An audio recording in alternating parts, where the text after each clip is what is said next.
there everyone, my name is Amanda and welcome back to my channel. Here I talk about fiction, both reading and writing, particularly vampire fiction. And today we are talking more about the Vampire Chronicles adaptation, which today we have some good official news about it, and I want to talk about something else which I'll discuss a bit later on, so stick around for that. If you haven't seen any of the previous videos I did discussing previous announcements involving the official Vampire Chronicles adaptation at AMC, I recommend you check out the videos linked on the side of the screen right there. There's just a couple of them, but it will get you caught up if you have not already been keeping up for yourself. So today I am talking about two articles. The first one is an official press release by AMC on their official blog on their website, and the second one is... it's something that's not official. I would consider it rumor or speculation, but it's got enough people talking that I basically have to talk about it and poke holes through it, because to not talk about it at this point I feel would be a disservice to the fandom. So I'll be talking about that article as well. So this first article right here, it was published on AMC's website on June 24th, 2021. And because it is officially on their blog, this is an official post, this is official information directly from them. And we'll go through it a little bit at a time here. The title says, AMC Networks greenlights Anne Rice's Interview with a Vampire as a new series for AMC Plus and AMC. I kind of like the image here. It's very simple and it gets the point across. And I love the fact that they're titling the first series in this Anne Rice cinematic universe type thing as the same as the first book. That to me implies that they're adapting the first book. Maybe that's just the title of the whole series, who knows, but we'll find out. AMC Networks has greenlit Anne Rice's Interview with the Vampire, a new series for AMC Plus and AMC based on the best-selling novel that will premiere on both platforms in 2022. That's awesome. That's awesome. I'm glad that we got news of this so soon. In a major acquisition last year, the company acquired the rights to Anne Rice's iconic works encompassing 18 titles, including the Vampire Chronicles and Mayfair Witches series, which have delighted fans around the world. Acclaimed and award-winning film and television producer Mark Johnson, who also has an overall agreement with AMC Studios, is taking the lead on developing the full Anne Rice collection purchased by AMC into a streaming and television franchise and universe. Very cool. Very, very cool. I like the sound of that. Interview is the first title in the collection to be developed and has been for an 8-episode first season. Roland Jones, who has an overall development deal with AMC Studios, is creator, showrunner, and executive producer of Interview. Johnson is also an executive producer. Anne and Christopher Rice are non-writing executive producers. So I'm going to stop here for a sec, and this is something that I feel is relevant, especially to the other article I'm going to be discussing soon, because I feel some people don't have a full grasp on what exactly an executive producer's role is. And I'm not going to go into too much detail on that, except for from my research. An executive producer's power over something in entertainment is on a scale. Alright, and that scale seems to be, where they're positioned on that scale is based on what their agreement is with the company that they're working with. So it could be anything from having no creative control and just having their name on it, like all the way over here, to this end here where it could be that they have complete creative control over everything. So Neil Gaiman, for example, he is an executive producer on a lot of the stuff that is an adaptation of his material, but he has, for the majority of the adaptations of his works, been an executive producer that is in charge of pretty much every stage of the process, or close to it. So it is my hope that Anne and Christopher Rice, as part of their agreement with AMC, does have a fair bit of creative control, and this will come to play a bit later on. The challenge of adapting for television the groundbreaking and immensely compelling work of Anne Rice is both intimidating and exhilarating, Johnson said in a statement. Having previously produced films from such singular works, I recognize both the responsibility and the obligation we owe the material. I strongly believe that with AMC and Roland Jones, we are equipped to meet this challenge and to thrill and entertain both the loyal Anne Rice fan and the viewer who is just now discovering her work. Added Jones in a statement, in 1973, a grieving mother and extraordinary writer began what would become the finest vampire novel ever written. All respects to Mr. Stoker. Nearly 50 years later, we know what's expected of us. We know how much this book and the ones that follow mean to their massive fan base. We feel you over our shoulders as we tend the Savage Garden. Louis and Lestat are coming out of hiding, and we can't wait to reunite them with you. This is a day we have been looking forward to since we acquired this legendary Anne Rice collection a little more than a year ago, Dan McDermott, president of original programming for AMC Networks and AMC Studios, said in a statement. This story already has millions of fans in the US and around the world. We can't wait to share this new interpretation of the classic brought to life by Roland and Mark as we continue to work on developing the entire collection. With The Walking Dead, this Anne Rice collection, and our majority stake in Agatha Christie Limited through our own Acorn TV, we are proud to have the stewardship of 3 unique, fan-forward, and beloved franchises and universes, which we are only just beginning to explore. Now that we've touched on the official article, the next one I want to touch on is something of the one that's been causing a stir in the fandom since its announcement. For those of you who are unaware, about a month or so before the official AMC announcement, there was an article published by Illuminati, which is a small-scale news outlet. Anne Rice fans have a reason to celebrate with the upcoming AMC adaptation Interview with the Vampire. Interview with the Vampire has been in development for AMC with Roland Jones involved as part of his overall development deal with AMC Studios. No further updates have been reported about the upcoming Anne Rice adaptation, but that is all about to change because the Illuminati has exciting news about the new series. Interview with the Vampire production details. Our sources say that Interview with the Vampire will consist of 8 one-hour episodes and will be executive produced by Jessica Held and Mark Johnson. Roland Jones is not only a part of the development of Interview with the Vampire, he is attached to write the upcoming series as well. The upcoming drama series is scheduled to begin production in November 2021 and wrap in April 2022, with locations including New Orleans, Paris, and Eastern Europe. The new Interview with the Vampire series will follow Daniel Malloy, an award-winning investigative journalist. Daniel takes his second chance to report one of the most significant stories of his career as a journalist. Daniel travels to the other side of the world to interview the 146-year-old vampire Louis Dupoint-Dulac. Louis shares the tale of his astounding and sinful journey to immortality once and for all. It's worth noting that in the novel series, Daniel Malloy is spelled Molloy, a small but notable change. We can also reveal the character descriptions for 2 of the lead characters for the upcoming series, Daniel Malloy and Louis Dupoint-Dulac. Okay, so let's break down this first section here. So, first of all, we can poke one hole in this already. So, when I read the official AMC announcement from June, there was no mention of this Jessica Held person as an executive producer. They rhymed off every single executive producer. That name was not on the list.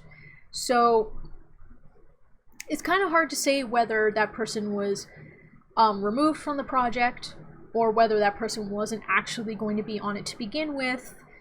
It could be any number of things. Now, this portion, talking about when the production will begin and end and some of the locations, this I think is probably going to be legitimate. It sounds like the time frame is relatively accurate, especially since the series is short. This paragraph also stated that there would be 8 one-hour episodes. The AMC article did state there would be 8 episodes. They didn't say how long they were, but about an hour sounds right to me. That to me sounds like a decent amount of time. This paragraph seems to imply that Daniel is, I guess, re-interviewing Louis? Like, this seems to imply that the events of the book Interview with the Vampire was like an older interview that wasn't... I don't know about anyone else, but I kind of feel like this is kind of unnecessary. Why does he have to re-interview Louis? Was Louis not truthful the first time around? I mean, those of us who read the book know the story behind that. If you read the first 2 books in the Vampire Chronicles, you know. This paragraph here kind of made me scratch my head a little bit, because why would their so-called source misspell Daniel Malloy's name? Like, it's a very small misspelling, it's just a change in a vowel. But why did they feel the need to point this out? Like, doesn't that kind of discredit this article already? Like, we've seen some things already in these first few paragraphs that there was a few things that seem legitimate, but a lot of it seems kind of sketch. Let's continue though.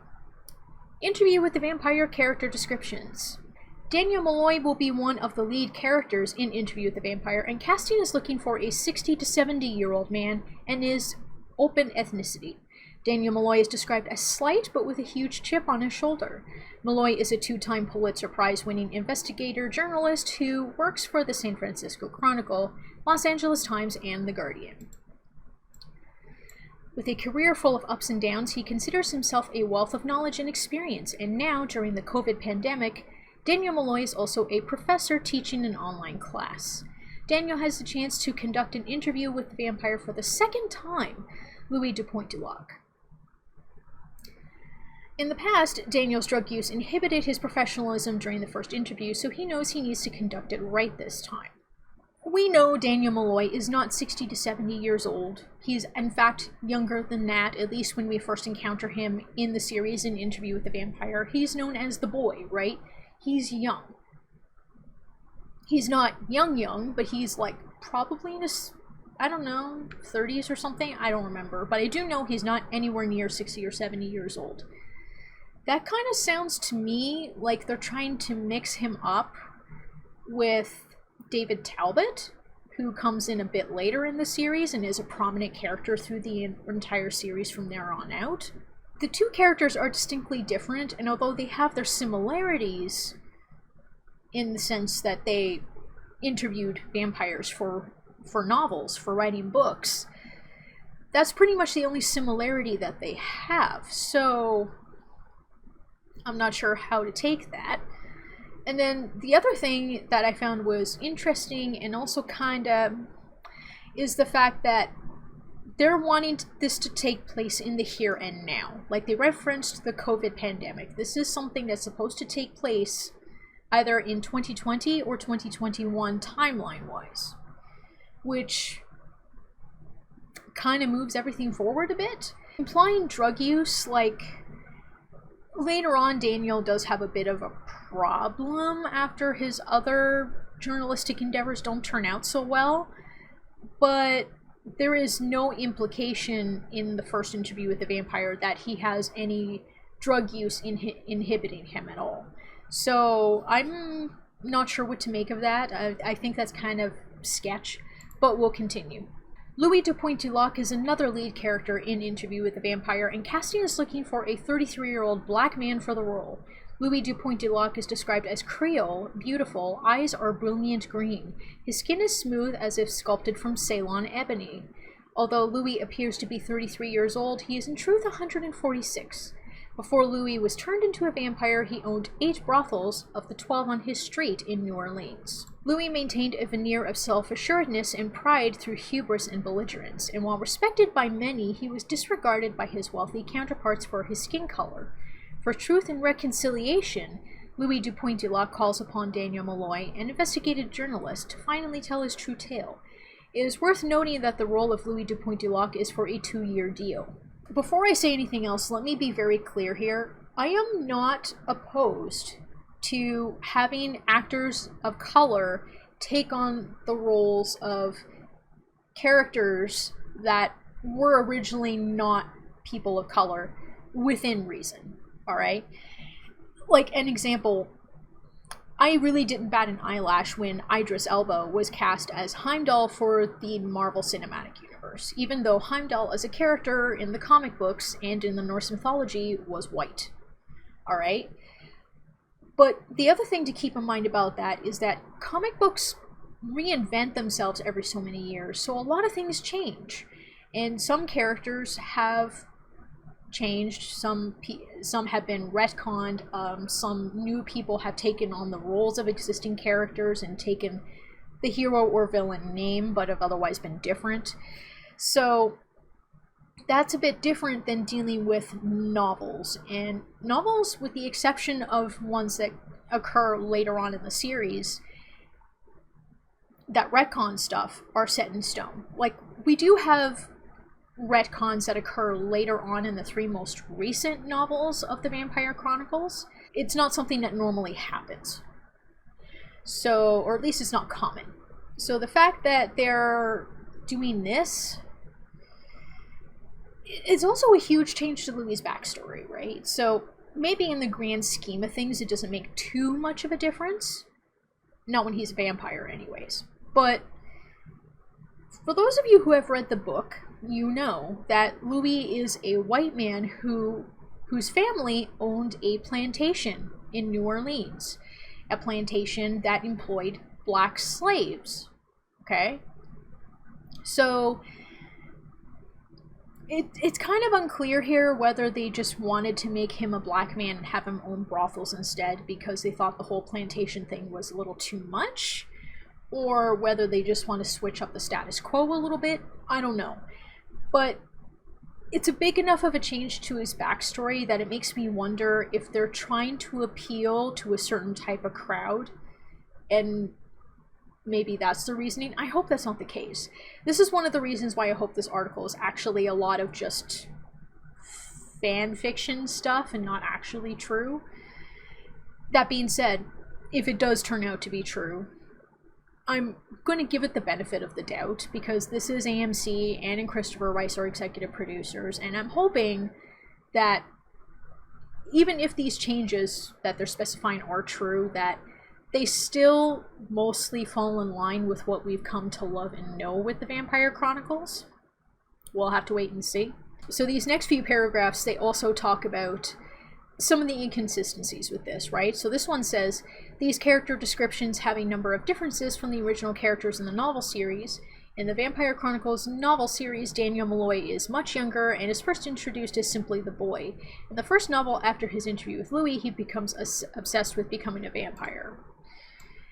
The storyline of Daniel having a second chance to share his story, possibly because of his drug use ruined the first, is unexpected, but sets up a lot of intriguing possibilities for AMC's interview with the vampire. The inclusion of the COVID pandemic also places the story squarely in the present, and it seems like the interview from the first novel could still be part of the series, but as a past event. Louis is also notably different being a brothel owner instead of a plantation owner, as he is in the novels, before he becomes a vampire. Louis is also white in the novels, while his Adaptation is looking for a black actor. And based on the description, it seems like this isn't Louis' first interview with Daniel Malloy, and the first may not have been exactly truthful. This could add an entirely new dynamic to the relationship between Louis and Daniel, with the journalist possibly walking into this interview with a bit of a chip on his shoulder since he has to tell the story a second time. How the series will be changed, with this being Daniel's second interview with the vampire and Louis maybe telling a more honest version of the events, will be interesting for fans. Already, Interview with the Vampire is setting up to be a fascinating adaptation with a different take on these characters, and with the pair seemingly having a past. As you can see from this, you can understand why a lot of people who read this article are up in arms over this. I get it. I'm a fan of a series like this. I want it to be as close to the source material as possible, which can only be done for so much because what works in books doesn't necessarily work in a visual medium, so some things do have to be changed, right? Now, I made a mention earlier about the whole executive producer thing, right? And this is one of the reasons why I hope that Anne and Christopher actually have a much stronger influence on what happens with the series than what might actually be the case. This sounds like something that either they don't have as much control over what's going on as we'd like to think, Or it could even be something that was completely made up to test the waters. I mean, we can think of it that way too. Maybe it's something they were considering and they wanted to see fan reaction, perhaps. It's not out of the ballpark, totally. And then there's the thing that this source of theirs could have just completely made this shit up just to make an article. The other thing to note, though, is that Illuminati themselves at times has been correct about some of their exclusives and incorrect about others, okay? And the Illuminati is considered to be a small-scale news outlet, okay? And small-scale outlets, the big-scale ones like the Hollywood Reporter and Variety, they only report the official stuff that can be confirmed by official sources, okay? So if they report something, you know it's legitimate. When it comes to the Illuminati being a small-scale outlet, they are willing to take literally every scrap of information they can get and put it out there in the hopes that they're the first person to get that out there, right? Because if they're correct, it builds their credibility and their reputation, right?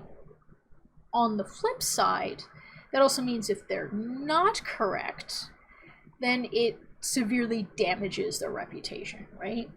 So they obviously think that the Vampire Chronicles is as big enough of a deal, which it is a big deal, let's be real here, that they're willing to put their reputation on the line to get this out there in the hopes that they are correct.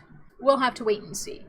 Well, now that you guys are updated on what has been going on, or at least mostly updated, I think there's been a couple other things that have been talked about recently, but I will discuss those in another video. This one's going on long enough. That's it for today's video. I hope you enjoyed it, and I would like to hear what you thought about this in the comments section below. Let's have an open discussion about this. I want to hear your thoughts, and thank you for watching, and I'll talk to you next time. Bye!